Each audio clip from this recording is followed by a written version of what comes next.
Assalamualaikum warahmatullahi wabarakatuh. Perkenalkan, nama saya Denava Jarindi, mahasiswi Universitas Nahdlatul Ulama Sunan Giri Bojonegoro. Saya dari Fakultas Sains dan Teknologi Prodi Teknik Informatika kelas E semester 3. Di sini saya akan menyampaikan mata kuliah Sistem Digital yang diampu oleh Pak Ibnu Wisma Dwi Prasetya Eskom. Oke, yang pertama, apa sih sistem analog dan sistem digital? Sebelum jauh mengenal analog dan kata digital, kita harus mengetahui dulu apa sih itu sistem.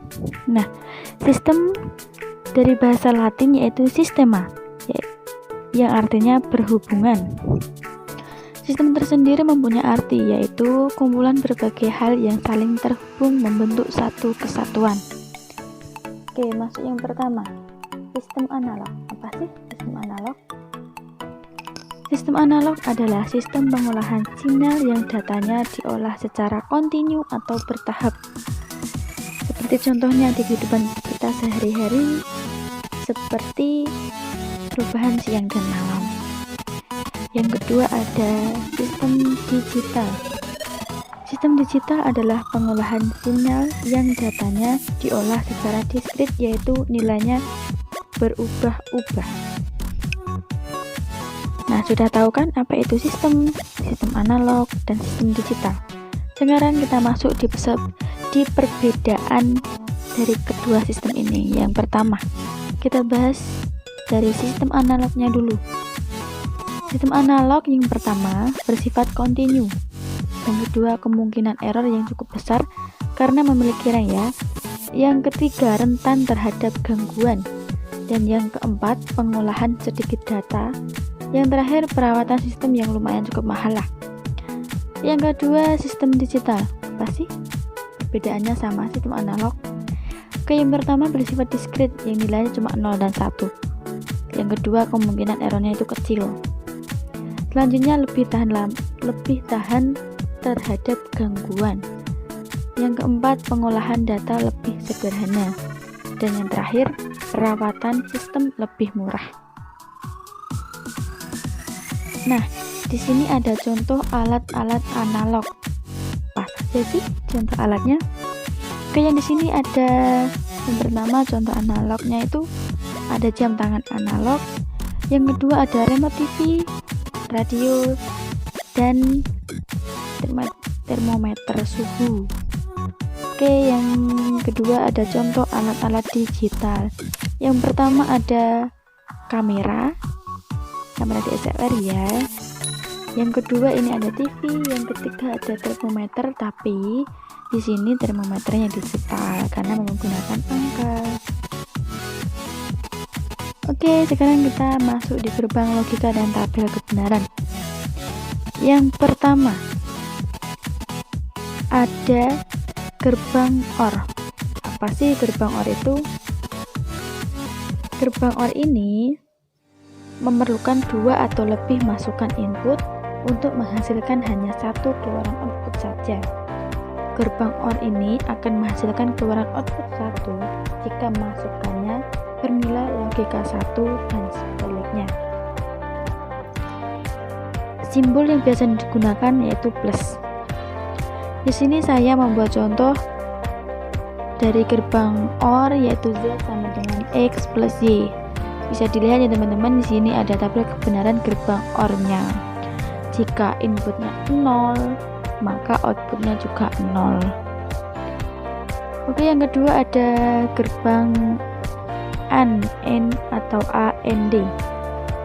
Gerbang ini memerlukan 2 atau lebih masukan input untuk menghasilkan hanya satu keluaran output saja.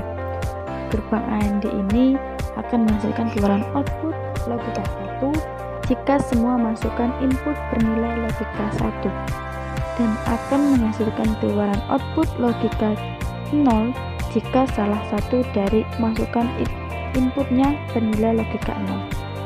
Biasanya ditandai dengan simbol titik atau kali. Sudah bisa dilihat ya teman-teman, ini ada contoh gambar dari gerbang AND dan tabel kebenarannya. Oke, yang ketiga kita masuk di gerbang not. Gerbang not ini hanya memerlukan sebuah masukan input untuk menghasilkan satu keluaran output saja.